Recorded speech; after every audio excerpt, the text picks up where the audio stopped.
Now, to the main topic, folks. We got some big news that came out. Both ProShares and Valkyrie are two ETFs, exchange-traded funds, that were approved by the SEC to go ahead and go live. Big news, billions of dollars in trading volume. But what does it all mean? Honestly, I don't perfectly get it. Kyle, I know you're a markets pro. Please explain to our audience, what is an exchange-traded fund? What are the different types? And then let's get into what these actual Bitcoin ETFs mean. Yeah, so this is a pretty exciting news because before these announcements came out, there was no way to have a stock market accessible investment into the Bitcoin space. We saw stocks like, MicroStrategy or now Coinbase and others that potentially give some exposure because they're in the same industry. But if you wanted to actually own Bitcoin and buy it through a stock market, through your broker, or more specifically, if you're a fund or a large institution or an endowment or a retirement fund, and you needed to stick to some of the constraints that are required of you,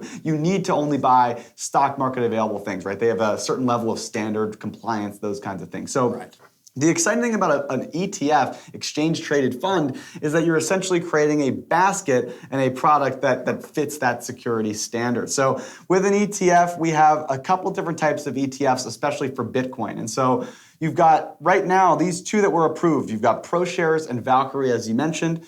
What they're doing is, already we saw futures contracts exist. And futures contracts are where you take a commodity, you take an asset, and you agree on a purchase or sale of that asset at a future price. So you set 3-6 months in the future, I will buy a Bitcoin at 66,000 or 70,000 or 30,000, whatever it is. And depending on how likely it is that that's going to be valuable, those things trade in what is kind of similar to what that asset should trade at if you actually own like a derivative product. Exactly. It's a derivative product. You're totally right. So these already exist for Bitcoin. It was definitely the first institutional step towards getting some of this access. And so what these ETFs that were approved essentially did is they collect a basket of these futures contracts and then sell that in a fund product. So you're essentially getting exposure into the Bitcoin's futures market, which then gives you some exposure to the price of Bitcoin. So this would be called a futures contract or a futures ETF,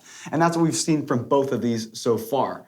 Interesting. I think the other side of it would be a spot ETF. That's where I think people are hopefully heading towards, which is maybe the more intuitive one to think about. If you wanted to own a fund product that owns Bitcoin, you may as well just own the Bitcoin instead of owning futures contracts. And so that would be called a spot ETF, and yet we haven't quite seen one of those approved, despite the fact that there's many applications, and we'll probably see it sometime in the future. Including, we saw the largest private asset manager, Grayscale, apply now for their own license to become a spot ETF with their Bitcoin trust, as they call it. But back to the hand at these ETFs. So we have futures ETFs on the market. We don't quite have spot. I guess for the SEC, there are definitely some obvious differences. That one of them, the spot trading specifically, being of more concern for managers, perhaps, who knows what the SEC is thinking. But going back to futures markets, certainly we saw the same week these get released, an all-time high get hit by Bitcoin and other coins soaring along with it. So why did these coins, or Bitcoin specifically, go ahead, rise up in value? Is it because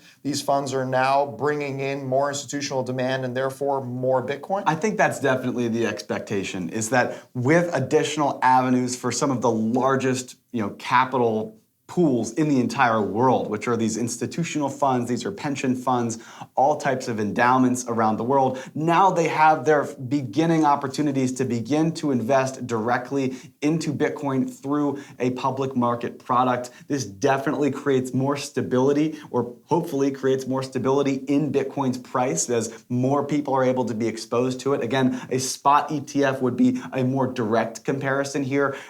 Futures versus spots ETFs can sometimes trade differently. While usually over time they should follow a very similar price trend, there are examples of spot versus futures ETFs that do trade differently. So that is something important to consider. I think with the SEC, there's also some concerns around actually owning the BTC and who's going to do that, how that's going to happen, how to protect investors. So there's some things there that are still being ironed out, but this is definitely a way for new institutions to get exposure to Bitcoin and just creates more maturity in the market. You now no longer have to go through a bunch of steps outside of the traditional markets to get exposure. You can just do it through a TD Ameritrade or a Charles Schwab account. That makes a lot of sense to me. It brings a lot of validation to the crypto product because now many asset managers and fund managers you mentioned, they now are able to, for the first time ever, not because they couldn't, but because they weren't allowed, and now they can purchase essentially Bitcoin through these ETFs. The more demand that pours in, that makes sense to me. More Bitcoin that needs to get hoarded by these ETFs, more demand for the overall asset in general,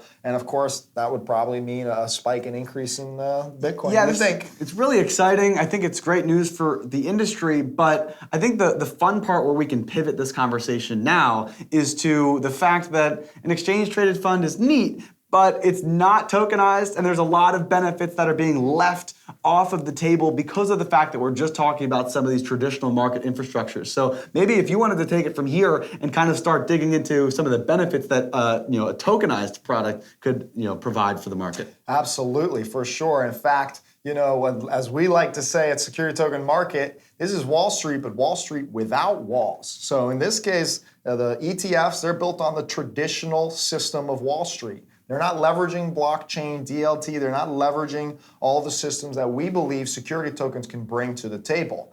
If, for example, Wall Street were to adopt blockchain technology and able to essentially launch these same ETFs that we're talking about, but via a tokenization, you now have all of the benefits that we've talked about and preached on the show. The ability to manage your cap table instantly and update it automatically with smart contracts, which also means instant clearing and settlement for the underlying securities. Just as you mentioned earlier with T0, who's working towards this step, 24/7 trading. Easier global access because the entire registrar is digital and the ecosystem and participants are all digitally managed. The list really goes on, but I think what's even cooler is, of course, with traditional securities, you have to go through to traditional brokers and traditional big banks like Morgan Stanley and Goldman Sachs in order to leverage things like lending or collateralization, right, or borrowing and all of that good stuff. Great point. You can do this much, much easier with a token, of course. And so with these public stocks, as we may have seen with some of the tokenized stocks already happening out there, you can actually see this become a much easier process to go ahead and buy digitally your tokens that represent this Bitcoin ETF that you can go ahead and collateralize. And if there's a giant DeFi ecosystem out there, well, this just might be the rails to bring in the traditional Wall Street ecosystem into that same world. So I'm excited for, of course, the inevitable intersection of security tokens in Wall Street. But in the meantime, we believe it might even be working on something to go ahead and compete with Wall Street and leverage security tokens against these ETFs. So yeah, I mean, especially as there's no spot ETF, right? You have to get all this approval from the SEC instead of just being able to bring something amazing to market. And I'm sure there's going to be a lot of great news coming in the tokenization space as these industries continue to bridge together. Absolutely. And with that, I think we can conclude our show. Hopefully you learned something. If you have feedback or suggestions or even thoughts and questions, please reach out to us. Kyle and I were available on LinkedIn, on Twitter. We're everywhere. And of course, so is our community. So please follow us, subscribe to our newsletter, What's Drippin'. You can just do that via any of our links. And of course, Kyle, what are we doing right now? We are doing a Testing the Waters campaign for a crowd Yes, fund we are. for Security Token Market. You got to check that out. You can go to link in bio anywhere on any of our socials and find out more information around that. You got to check it out because we're pioneering alongside some great partners. And with that, I hope we catch you next week, and happy tokenizing.